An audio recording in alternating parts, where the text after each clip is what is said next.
Okay, children. So, Good morning, ma'am. good morning. So we were discussing about the concentration terms, and in the last class yesterday, we discussed all few concentration terms like your percentage, mass by mass percent, mass by volume percent, volume by volume percent, and mole fraction. ये हम लोगों ने 3-4 किया था कल, याद है सबको? Yes, ma'am. और मैंने लिंक भेजा था। Yes, ma'am. तो लिंक आप ओपन कर पाए थे? तीन स्लाइड, मंडे ट्यूसडे वेंसडे का 3 स्लाइड मैंने भेजा था कल, मिला था आपको? देख पाए थे आप? यस मैम, ओके, तो आप उसको गूगल देख। पर। चलो, तो उसके आगे हम लोग बढ़ते हैं। Mole fraction. मोल फ्रैक्शन का बता रहे थे कि क्या होता है। Anybody in the class? आप मोल फ्रैक्शन एक्सप्लेन करिए। मोल फ्रैक्शन क्या होता है? अगर आप Ma'am, it is the simplest ratio of number of moles of a compound and the total number of moles in a solution. Yes, number of moles कल हम लोग पढ़े थे, that is it is represented bye x. ठीक है, fraction, mole fraction is represented bye x. तो कल हम मोल फ्रैक्शन इसको एक्स से रिप्रेजेंट करते हैं। एन कुछ भी आप ले सकते हो कंपोनेंट। अगर आपको कंपोनेंट ए का मोल फ्रैक्शन निकालना है तो it will be N A by total number of components in the solution, number of moles of components. Suppose आपका कोई एक solution है and this solution is made up of 2 type of components A and B. इसमें 2 तरह के components हैं। These components are component A और इसमें मैंने solute डाला हुआ है and these solutes are component B. तो मोल फ्रैक्शन कैसे निकालते हैं? आप काउंट कर लीजिए, what is the total number of moles of A, तो आप लिखेंगे Na, and what is the total number of moles of B, you will write Nb. तो what is the mole fraction of component A? It will be Na by Na plus Nb, या आपको component B का मोल fraction निकालना है, then it will be equal to Nb by Na plus Nb। ये है mole fraction. अब mole fraction के बाद हम आज पढ़ेंगे मोलैरिटी। तो यहाँ तक किसी को प्रॉब्लम नहीं है मोल फ्रैक्शन तक? ठीक है। मोल फ्रैक्शन भी क्या टेम्परेचर डिपेंडेंट होगा? यस और नो?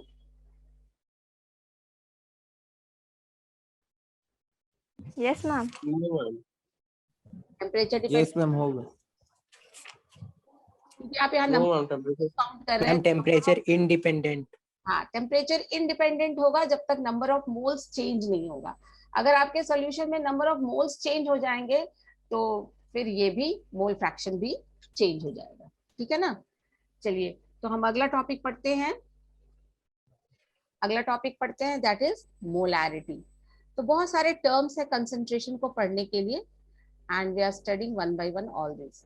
तो चलिए, हमारा अगला स्लाइड है मोलैरिटी। तो let us understand what is the definition of molarity.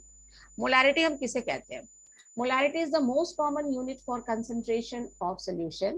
It is defined as, molarity कैसे, इसको कैपिटल M से रिप्रेजेंट किया जाता है, कैपिटल M से। और इसको डिफाइन कैसे करते हैं? It is defined as the number of moles of solute present in 1 liter or 1 decimeter cube of solution or 1 millimole of solute present in 1 ml of solution. तो अभी ये सब चीजें, अभी थोड़ा सा आप रुक जाइए, बस हम पहले आपको यहाँ तक बताते हैं, that is up to this point. It is defined as number of moles of solute present in 1 litre. ठीक है, तो 1 लीटर भी आप ले सकते हो, 1 लीटर की जगह आप 1 डेसीमीटर क्यूब भी ले सकते हो। ठीक है, और अगर आप मिलीमोल डिफाइन करना चाहते हो, मिलीमोल्स ऑफ सोल्यूट, तो नंबर ऑफ मिलीमोल्स में अगर आप ले, इसको मिलीमोल्स में बाद में आपको समझा दूंगी, तो वहां पे आपको 1 ml सोल्यूशन लेना होगा। तो इन जनरल हम जो मोलैरिटी का फॉर्मूला लिखते हैं, molarity is equal to moles of solute divided by volume of litre. बस आप अभी पहले नहीं देखते, molarity is equal to number of moles of solute divided by volume of solution in litre. तो ये हम कैसे कर सकते हैं? नंबर ऑफ मोल्स को कैसे लिखते हैं? Molarity is equal to number of moles of solute. The number of moles of solute can be written as Nb, yes or no? Yes ma'am. Nb, Yes, ma'am. और divided by volume of solution in litre, volume of solution in litre, तो VL लिखा है, L मतलब यहाँ पर volume is taken in litre. Any doubt? No ma'am. तो अब number of moles की बात करते हैं। What is number of moles? Given mass by molar mass. Molar mass. तो देखो NB के जगह हमने लिख दिया यहाँ पे WB बाई MB, ये क्लियर है?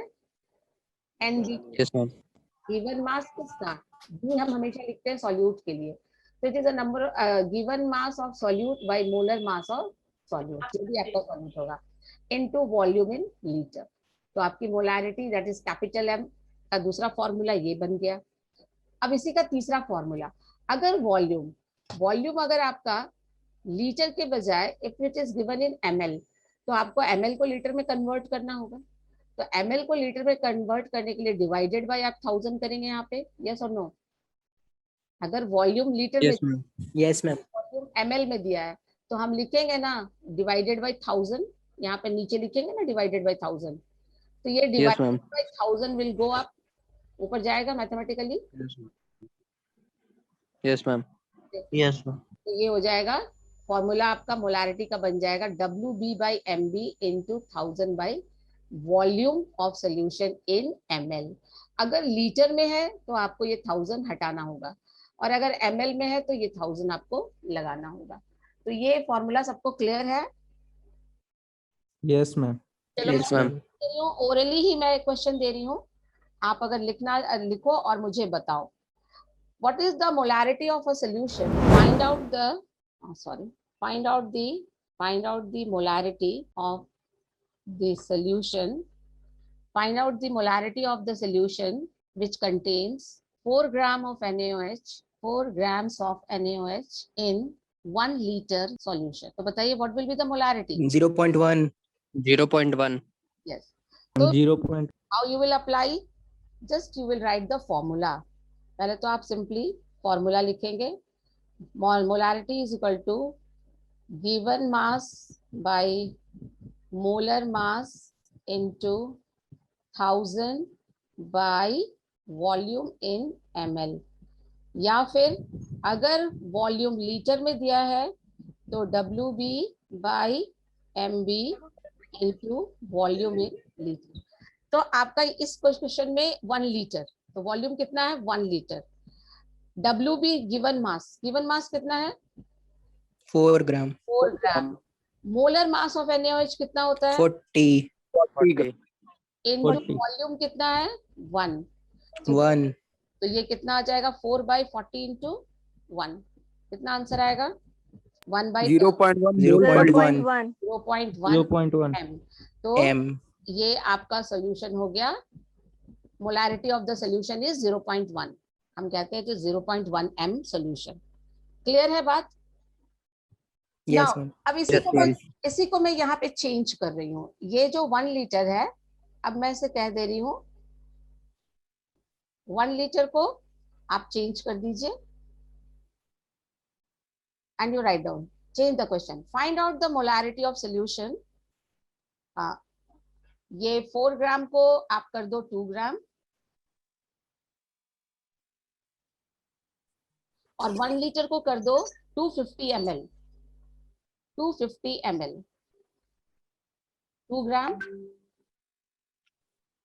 2 gram of NaOH in 250 ml of solution। अब आप निकालिए 0.2। 0.5। 0.25। अगेन, इसको रहने दो। Now again you can do the same. WB क्या है आपका? Given mass, that is 2 gram. Given mass आपका कितना है? 2 ग्राम 2 gram. इनटू, क्योंकि वॉल्यूम ml में है तो ये 1000 तो हमें लिखना पड़ेगा, divided by molar mass. Molar मास कितना है? 40 इनटू वॉल्यूम कितना है? 250। अब आप इसको सॉल्व करिए, 250 को काटेंगे तो ये 4 टाइम्स होगा, इसको काटोगे तो ये कितना हो जाएगा? 10, and it will be 0.2 m। आगे आंसर सबका? Yes ma'am. तो this is how we calculate the molarity of a solution. Any doubt? इसको समझने में किसी को कोई दिक्कत है? No ma'am. अब आपका मोलारिटी निकल जाएगा। Yes, Yes, ma'am. ma'am. चलिए, तो हम आते हैं मोलारिटी। अब हम मोलारिटी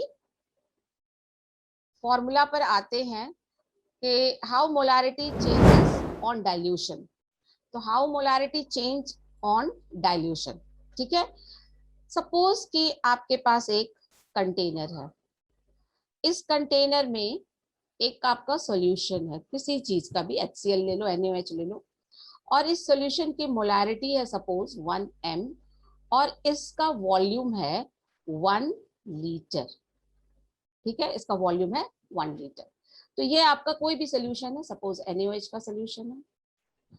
अब आप अगर यहाँ पर इसका वॉल्यूम मैंने आपको दे दिया और मोलारिटी मैंने आपको दे दिया, या फिर मैं आपको नंबर ऑफ मोल्स दे देती हूँ कि चलो इसका नंबर ऑफ मोल्स कितना है, तो number of moles of solute कुछ भी आप ले लो उसमें, तो ये आपको फाइंड आउट करना है।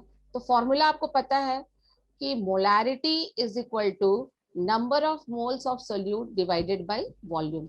तो अगर मान लो कि हम नंबर ऑफ मोल्स, इस फॉर्मूला को लिख सकते हैं mv is equal to number of moles, yes or no? Yes, ma'am. Yes, ma'am. Yes, ma'am. अगर मैं इसको कंपेयर करूं एक दूसरे कंटेनर के साथ, एक और कंटेनर में ले रही हूं, और जैसे ही मैं दूसरा कंटेनर लेती हूं और इस कंटेनर में हमारा जो सॉल्यूशन है, इसमें मैंने क्या किया, 1 लीटर में 1 लीटर पानी, ठीक है, इसमें मैं इसमें इंट्रोड्यूस कर रही हूँ 1 लीटर पानी और एक्स्ट्रा, तो इसका वॉल्यूम कितना हो जाएगा, 2 लीटर, ठीक है, यस और no? Yes, ma'am. 2 litre. Yes, ma'am. थोड़ा मैं इसको बड़ा करके दिखा दे रही हूँ। तो ये आपका वॉल्यूम हो गया 2 लीटर। तो आपने सिर्फ सॉल्वेंट इसमें ऐड किया है, बट जो आपका number of moles of solute था उसको आपने कुछ भी छेड़छाड़ नहीं किया। यहाँ भी ये NB ही था और यहाँ भी ये NB ही है। नंबर ऑफ मोल्स जो यहाँ डाला था आपने, वही नंबर ऑफ मोल्स यहाँ भी है आपका। नंबर ऑफ मोल्स में कोई चेंज नहीं आ रहा है। तो क्या मोलारिटी में चेंज आएगा? Tell me. Yes, ma'am. Molarity Yes, ma'am. Yes, ma'am. अगर Yes, इस ma'am. कंटेनर के हिसाब से इसको मैं M1 और V1 मानती हूँ, this is M1, this is V1, so I can write this formula. But when we go to this container, तो यहाँ पर मैं क्या लिख सकती हूँ, M2, मोलारिटी चेंज हो जाएगा M2, but number of moles तो चेंज नहीं होगा और वॉल्यूम भी आपका चेंज हो गया।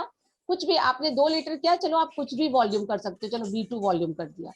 इस क्वेश्चन में मैंने दिया 1 लीटर 2 लीटर, चलो कोई बात नहीं है, मैं कोई भी दे सकती हूँ, कितना भी पानी, मेरे मर्जी से 1 जग पानी मैंने ऐड कर दिया, तो मैंने वॉल्यूम चेंज कर दिया, ठीक है, तो V2 वॉल्यूम हो गया। तो यहाँ पे मैं लिख सकती हूँ ना, M2 into V2 is equal to NB, yes or no? Yes, ma'am. Yes. ये NB इस सोल्यूशन में और ये NB इस सोल्यूशन में, ये तो कांस्टेंट है, दोनों ही कंटेनर में Yes, NB ma'am. तो कांस्टेंट है। जो मैंने डाला सोल्यूट उसको मैंने कुछ छेड़छाड़ नहीं किया, सिर्फ मैंने सॉल्वेंट ऐड किया, तो मोलारिटी चेंज हो गई। तो we got a new molarity M2 और we got a new volume V2। तो अगर ये Yes, ma'am. दोनों में NB कांस्टेंट है, तो नाउ वी कैन राइट, एक यहाँ से मैं फॉर्मूला लिख सकती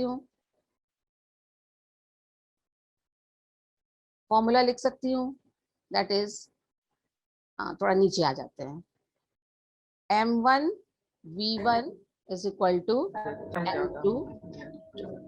ये फॉर्मूला बहुत ही इंपॉर्टेंट फॉर्मूला है, ठीक है। आप इससे निकाल सकते हैं कि how the molarity is changing. आप एक सोल्यूशन लेते हैं, उसकी कुछ मोलारिटी है, वॉल्यूम कुछ है, अगर आप उसको डाइल्यूट करते हैं, यानी कि वॉल्यूम इंक्रीज करते हो या डिक्रीज भी कर सकते हो, तो उसकी मोलारिटी चेंज होगी and you can use to find out the new molarity using this formula, ठीक है। तो मैंने जो ऊपर में क्वेश्चन दिया है, आप इसी को सॉल्व करके मुझे बताइए कि पहला कंटेनर में मेरा मोलारिटी 1m था एंड वॉल्यूम 1 लीटर था, और दूसरे कंटेनर में मेरा वॉल्यूम 2 लीटर है and molarity you have to find out. तो आप बताइए जल्दी से मोलारिटी क्या होगा? 0.5. 1/2. यस। 0.5. m कितना है? 1। वॉल्यूम कितना है? 1 litre. m2 we have to find out. Volume कितना है? 2 लीटर। आप यहाँ से 2 निकाल सकते हो m2 कितना हो जाएगा? 1/2। 1/2. 0.5। 1/2. 1/2। क्लियर है ना? तो ये इस तरह से प्रॉब्लम्स Yes. आपके आएंगे और ये प्रॉब्लम्स आपको सॉर्ट आउट करना है। V2 ml, then the molarity of the diluted solution M2 will be given by the formula M1V1 equal to M2V2। इसको मोलारिटी इक्वेशन भी कहते हैं और ये बहुत इंपॉर्टेंट है। तो चलिए अब हम अगले, मोलारिटी से किसी को कोई प्रॉब्लम समझने में? No, No. ma'am. No, ma'am. तो हम अगले टॉपिक पे चलते हैं। अगला टॉपिक है हमारा मोलालिटी। अच्छा, एक बात तो हमने किया ही नहीं लास्ट स्लाइड का, दैट वाज, क्या ये टेम्परेचर डिपेंडेंट होगा? Yes, ma'am. ये volume Yes, ma'am. Yes, ma'am, होगा. वेरी होगा, गुड। ma'am. वॉल्यूम है और वॉल्यूम टेम्परेचर पर डिपेंड करता है। आप टेम्परेचर इंक्रीज करोगे वॉल्यूम इंक्रीज करेगा, but molarity is inversely proportional to volume. तो ये इनवर्सली प्रोपोर्शनल होगा टेम्परेचर का। आप टेम्परेचर इंक्रीज करोगे तो मोलारिटी क्या करेगा? Decrease करेगा. Decrease. Decrease हो. क्लियर है? यानी कि टेम्परेचर डिपेंड, जितना भी वॉल्यूम आप लोगे ना टर्म्स, तो वो टेम्परेचर डिपेंडेंट हो जाएगा। चलिए अब हम आते हैं अगले कंसंट्रेशन टर्म में, दैट इज मोलालिटी। तो मोलालिटी क्या है? Number of grams Number of of mole. solute present in 100 gram of solvent is known as molality of the solution। यहाँ पे क्या करता है, ऊपर में तो ठीक है number of moles, gram moles एक ही चीज है, नंबर ऑफ मोल्स आप ले रहे हो। मोलारिटी में हम लोगों ने लिया था, मोलारिटी कैपिटल एम में number of moles divided by volume of solution लिया था हमने इन लीटर। बट ये चीज ऊपर वाला नहीं चेंज हो रहा है, बस नीचे वाला चेंज हो रहा है। यहाँ पे हम सॉल्वेंट का मास लेते हैं and that too in kg. मतलब kg आपको में. क्या लेना है, 1 kg सॉल्वेंट में कितने number of moles of solute present है, that is called molality. Last molarity में क्या पढ़ा था? 1 लीटर सोल्यूशन में कितने number of moles of solute थे। वहां भी number of moles of solute की ही बात हुई, यहाँ भी number of moles of solute की ही बात हुई, बट मोलालिटी में वॉल्यूम ऑफ सोल्यूशन लिया गया था, volume of solution in litre, और यहाँ लिया जा रहा है मास ऑफ सॉल्वेंट। सिर्फ सॉल्वेंट, पानी अगर आप लेते हैं सॉल्वेंट, तो 1 kg पानी में कितना सॉल्यूट आपने मोल्स डाले हैं सॉल्यूट के। Am I clear to this point? Yes, ma'am. Yes, So ma'am. molality is equal to number of moles of solute divided by mass of solvent in kg। ठीक है? So mass of solvent in kg, तो इसका unit क्या हो जाएगा? मोल पर KG. और last में मोलारिटी का क्या हो जाएगा? मोल पर लीटर। Per liter. और ये टेम्परेचर पर डिपेंड करेगा No, ma'am. No, नहीं. क्योंकि मास टेम्परेचर पर डिपेंडेंट नहीं है, तो मोलालिटी भी टेम्परेचर इंडिपेंडेंट है। बहुत बार ये क्वेश्चन आता है, इवन 11 12 दोनों एग्जाम में, बोर्ड के सीबीएसई बोर्ड के एग्जाम में भी पूछा जाता है कि what is the effect of temperature on molarity and molality. तो मेरे ख्याल से इस क्वेश्चन का आप जवाब दे सकते हैं। Yes, ma'am. अब हम आते हैं वही फॉर्मूला निकालने के लिए मोलालिटी का। तो मोलालिटी क्या था हमारा? हम मोलालिटी था number of moles of solute dissolve पर केजी ऑफ सॉल्वेंट। तो सॉल्यूट के लिए एनबी लिखा, number of moles of solute के लिए मैंने एनबी लिखा, और वेट ऑफ सॉल्वेंट तो डब्ल्यू ए लिखा, क्योंकि सॉल्वेंट के लिए हम ए लिखते हैं, डब्ल्यू ए इन केजी। इसको समझने में कोई दिक्कत? इस रेफरेंस No, को ma'am. कोई दिक्कत नहीं। चलिए, तो एनबी के लिए क्या लिख सकते हैं हम? नंबर ऑफ मोल्स के लिए given mass by molar mass लिख सकते हैं। Molar mass. For NB Yes, ma'am. Given mass by molar mass, W B Molar बाय mass. एमबी, और फिर आपका क्या बचा? डब्ल्यू ए इन केजी, तो डब्ल्यू ए पर केजी है ना, डब्ल्यू ए पर केजी। अब 1 kg मतलब डब्ल्यू ए हम किस में लेंगे? केजी में लेंगे। अगर आपके क्वेश्चन में डब्ल्यू ए ग्राम में दिया होगा तो डिवाइडेड बाय 1000 करेंगे and that 1000 will go up. तो व्हाट इज मोलालिटी? मोलालिटी के आपके दो फॉर्मूला मिले, W B by M B into weight of solvent in kg or molality is equal to WB by MB into 1000 divided by weight of solvent in gram. Any doubt? No, ma'am. No. No, अगर ma'am. आपके पास given mass है और wait आपका दिया हुआ है ग्राम में या केजी में, है ना, तो आप मोलालिटी निकाल सकते हैं. यस और नो? Yes, ma'am. निकल जाएगा. फॉर्मूला में पुट करना Yes, जैसा ma'am. कि आपको मैंने करवाया था एक एग्जांपल. अब एक टॉपिक आता है आपका नॉर्मैलिटी. नॉर्मैलिटी को समझने के लिए थोड़ा सा टिपिकल है ये, जिसमें कि एक नया टर्म आया है ग्राम इक्विवेलेंस. तो ग्राम इक्विवेलेंस को मैं अलग से समझा दूंगी व्हाट इज ग्राम इक्विवेलेंस. तो यहाँ पे हम आते हैं normality. Normality is represented by capital N.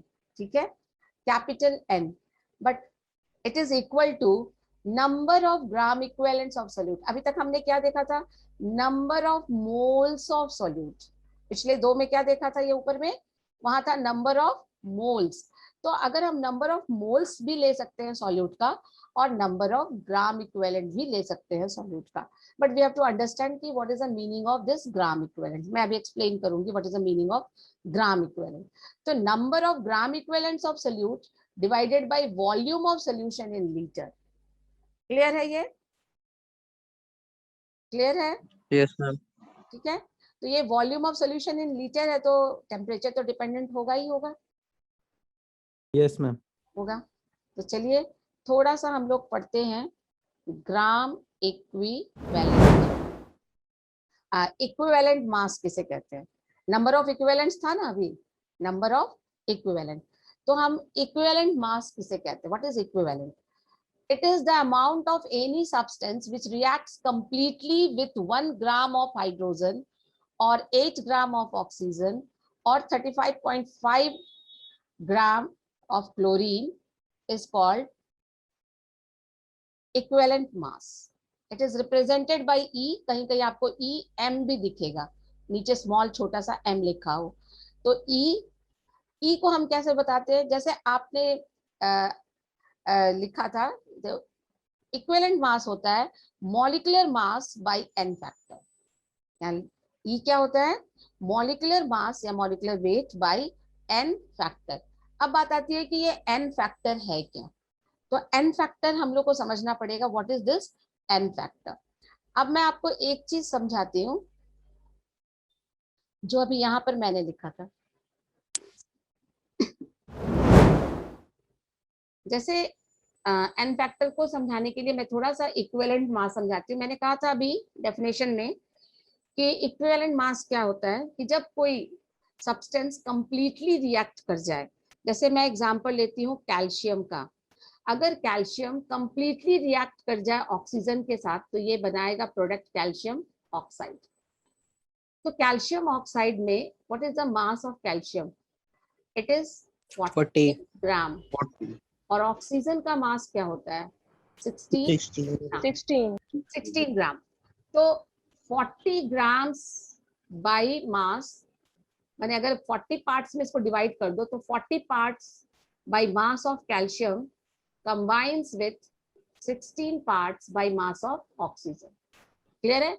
इसका 40 पार्ट इसके 16 पार्ट वेट के रेशियो में अगर हम कहें तो इसका 40 ग्राम इसके 16 ग्राम से कंबाइन करता है to give calcium oxide.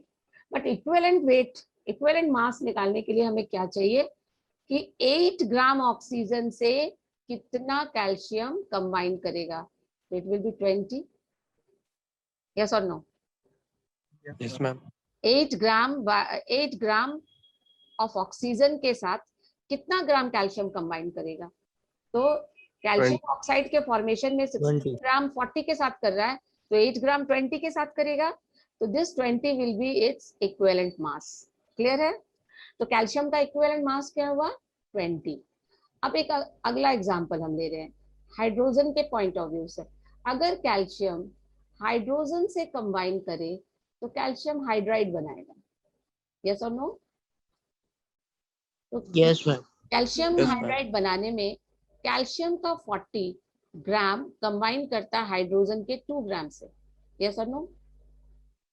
Yes, ma'am. Yes, ma'am. But according to the definition, 1 gram hydrogen से जो मास completely combine करेगा, that will be its equivalent weight. 20. 20. Is this clear? Yes, ma'am. Yes, ma'am.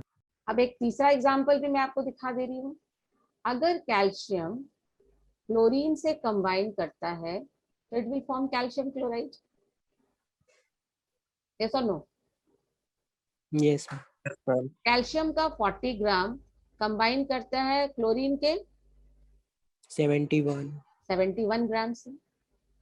But according to the definition 35.5 gram chlorine से जो mass completely react कर जाए, that is its equivalent mass. Yes, ma'am. तो 20 होगा. तो तीनों ही cases में आप देखिए कि इक्विवेलेंट मास कितना आ रहा है, 20. 20. तो ये है आपका डेफिनेशन. इसका एक और डेफिनेशन भी है, एक और डेफिनेशन भी है. ऐसे ज्यादातर आपको यही डेफिनेशन मिलेगा. जैसे कि आप इलेक्ट्रोलाइसिस करवाते हो, पढ़ा है ना इलेक्ट्रोलाइसिस? एक इलेक्ट्रोलिटिक सेल होता है, उसमें हम कुछ इलेक्ट्रोलाइट डाल देते हैं, 2 इलेक्ट्रोड लगाते हैं, दोनों इलेक्ट्रोड को एक बैटरी से कनेक्ट करते हैं, सोर्स ऑफ करंट से कनेक्ट करते हैं, करंट पास कराते हैं. ये नेगेटिव चार्ज कैथोड है, ये पॉजिटिव चार्ज एनोड है. Cathode और anode. हाँ, तो जब करंट आप पास कराओगे तो थोड़े देर के बाद क्या होगा कि यहाँ पे मान लो आपने सोडियम क्लोराइड ही लिया है, सपोज सोडियम क्लोराइड, तो ये Na+ और Cl- आयन में होगा. और फिर क्या होगा, जैसे करंट पास कराएगा तो सोडियम आयन पॉजिटिव चार्ज है, ये जाएगा कैथोड की तरफ, और यहाँ जाकर के ये कंबाइन करेगा. It will take 1 electron and it will change into sodium, और ये सोडियम इस इलेक्ट्रोड पर डिपॉजिट होता चला जाएगा. ठीक है, धीरे धीरे धीरे धीरे ये वाला इलेक्ट्रोड मोटा होता चला जाएगा, है ना. और यहाँ पर क्या होगा, इधर क्लोरीन गैस बन के निकलता चला जाएगा. तो मान लो कि सोडियम यहाँ डिपॉजिट किया, तो यहाँ पे कहते हैं एक और जो डेफिनेशन है इलेक्ट्रो इक्विवेलेंट मास का, कि अगर आपने 1 मोल इलेक्ट्रॉन पास कराया तो the amount of substance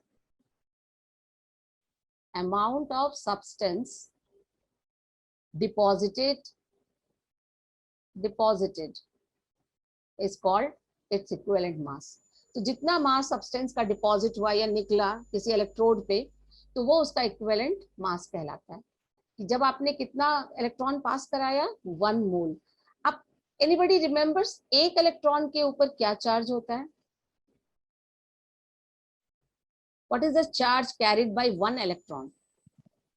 minus 1.6 into 10 to the power 1.6 into 10 to the power minus coulomb. 19. Into 10 to the power minus 19 coulomb एक इलेक्ट्रॉन का.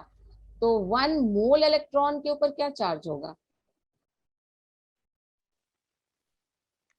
1 मोल 6.022 into 10 to the power 23 electrons हो गए, और एक इलेक्ट्रॉन चार्ज है 1.6 into 10 to the power minus 19 coulomb.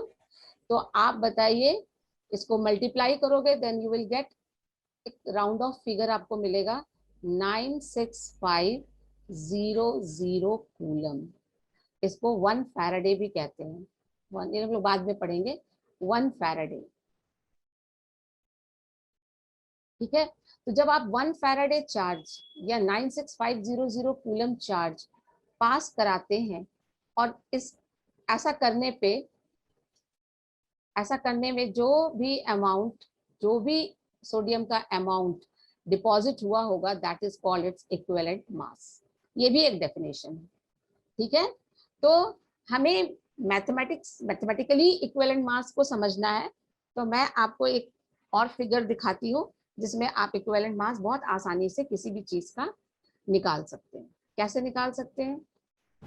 देखो, जैसे आप इक्विवेलेंट मास, अभी मैंने आपको बताया था कि व्हाट इज इक्विवेलेंट मास. तो इसके लिए मैंने कहा कि इक्विवेलेंट मास निकालने के लिए हम करते हैं molecular mass divided bye n factor. तो मॉलिक्यूलर मास किसी भी चीज का तो निकालना आपके लिए आसान है. अगर मैं आपको HCl देती हूँ तो you can find the molecular mass of HCl. मैं H2SO4 Yes, ma'am. तो you can find out the molecular mass of H2SO4. मैं आपको NaCl दूंगी, you can find the molecular mass of NaCl। मेरे ख्याल से मॉलिक्यूलर मास किसी भी चीज का निकालना आपको दिक्कत नहीं है। आपको प्रॉब्लम हो रहा है कि व्हाट इज n फैक्टर, तो n फैक्टर हम कैसे फाइंड आउट कर सकते हैं।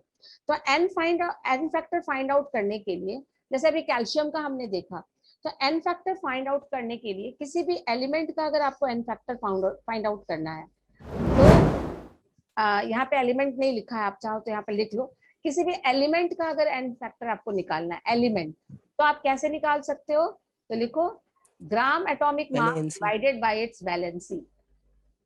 एक बार नोट कर लो नीचे में, ग्राम लिख लो यहाँ पे, ये हो जाएगा आपका n factor of an element. n factor of an element is equal to gram atomic mass divided by its valency.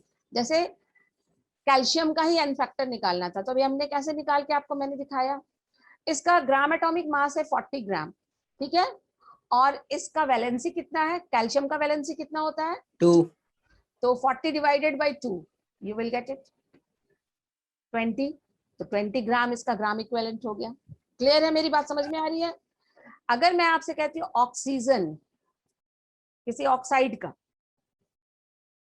किसी आयन का आपको निकालना है, मान लो कि O2 माइनस का निकालना है, तो आप कैसे निकालोगे, O के ऊपर 2 माइनस चार्ज, ऑक्सीजन के ऊपर 2 माइनस चार्ज, आप कैसे निकालोगे इसका n फैक्टर, तो Number of charge.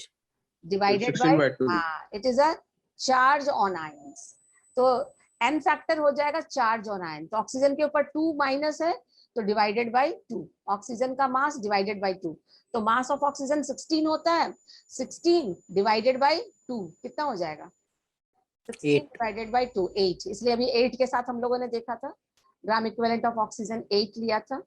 उसी तरह से अगर आपको क्लोराइड आयन मैं दे दूं Cl माइनस, तो Cl माइनस का n फैक्टर कितना होगा 1, Cl माइनस के ऊपर Yes, ma'am. आयन कितना है 1 माइनस, तो 1 हो गया, हमको माइनस प्लस से मतलब नहीं है, उसका मैग्नीट्यूड से, चार्ज के मैग्नीट्यूड से मतलब है, ठीक है ना, पॉजिटिव हो नेगेटिव हो, मैग्नीट्यूड ऑफ द चार्ज से मतलब है। तो Cl माइनस 1 माइनस यानी कि 1 उसका चार्ज है, और उसका मास कितना है एक क्लोरीन का 35.5, 35.5. 35.5. 35.5 बाई 1 हो जाएगा। मेरी बात समझ में आ रही है। Yes, ma'am. अगर मैं किसी एसिड का कहूं कि find out the n factor of N acid, तो एसिड का n फैक्टर होता है जैसे HCl, number of H plus ion given by one molecule. अगर आप एक मॉलिक्यूल HCl लेते हो तो कितना H प्लस आयन देगा वो 1, 1, 1, H2SO4 लेते हो तो 2, 2, H3PO4 लेते हो तो 1. 3। तो कोई एसिड अगर हम लेते हैं तो उसका H प्लस आयन वो कितना दे रहा है, ठीक है, that will be it's n factor. इसको वैलेंसी फैक्टर भी कहते हैं, n फैक्टर को वैलेंसी फैक्टर भी कहते हैं, इसको Z से रिप्रेजेंट किया जाता है, n फैक्टर को वैलेंसी फैक्टर भी कहते हैं और इसको Z से रिप्रेजेंट करते हैं, ठीक है। तो ये हो गया आपका n factor, number of H plus ion given. अगर मैं HCl का ग्राम इक्विवेलेंट निकालने के लिए कहूं तो आप कैसे निकालेंगे, इक्विवेलेंट मास, सॉरी, HCl का ग्राम इक्विवेलेंट मास क्या होगा 36.5. 6.5, ये होगा molar mass by n factor, तो मोलर मास हो गया 35.5 और n फैक्टर हो गया 1, H2SO4 का 98/2, molar mass That is 98 49. Divided by 2, 2, क्योंकि इसमें 2 हाइड्रोजन है ना, डिवाइडेड बाई 2 तो कितना हो जाएगा 49।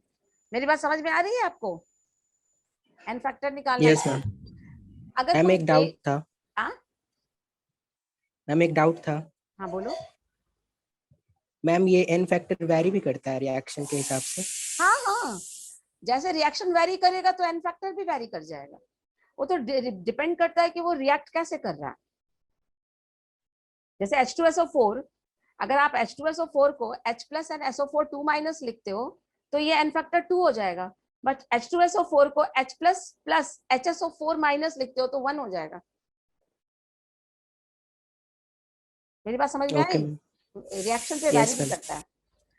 अब बेसिस का लेते हैं, तो बेसिस में कैसे NaOH, number of OH minus ion given by one molecule. NaOH कितना OH माइनस देगा? 1 और CaOH whole 2 calcium hydroxide, 2 2 AlOH whole 3 aluminium hydroxide. 3 3 तो इसका मतलब ये क्या हो जाएगा यहाँ n factor for NaOH 1, for calcium hydroxide CaOH whole 2 n factor will be 2, and for aluminum hydroxide AlOH whole 3 n factor will be 3. बात समझ में आ गई? तो बेसिस का n फैक्टर उसके OH पर डिपेंड करता है कि कितना OH वो देगा. और अगर आपको किसी भी बेस का इक्विवेलेंट मास निकालना है, E निकालना है, तो क्या होगा? इट्स का molecular mass by it's acidity. n factor acidity है बाय n फैक्टर. तो n फैक्टर आप देख लेंगे. किसी सॉल्ट का निकालना है या किसी कंपाउंड का निकालना है, एक ही चीज है. किसी भी सॉल्ट या किसी भी कंपाउंड का निकालना है, मान लो आप NaCl लेते हो, तो या तो आप उसका पॉजिटिव आयन का चार्ज देखो या नेगेटिव आयन का चार्ज देखो. तो सॉल्ट का मॉलिक्यूलर मास डिवाइडेड बाय